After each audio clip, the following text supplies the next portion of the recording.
প্রিয় দেশবাসী, আজকে আপনাদেরকে একটা গল্প শোনাবো। পাপে ছাড়ে না তার বাপকে, এ কথা কিভাবে আসলো।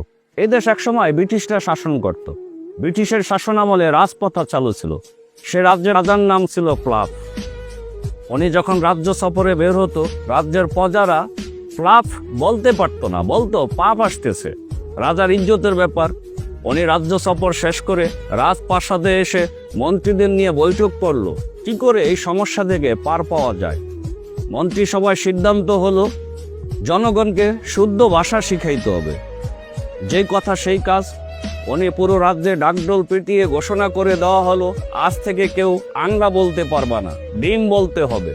যারা যারা আংলা বলবে তাদেরকে ধরে ধরে কারাগারে দেওয়া হবে। জনগণের এতদিনের অভ্যাস ধরেই কি পরিবর্তন করা যায়? তাই যারা যারা আংলা বলতো তাদেরকে কারাগারে যেতে হতো।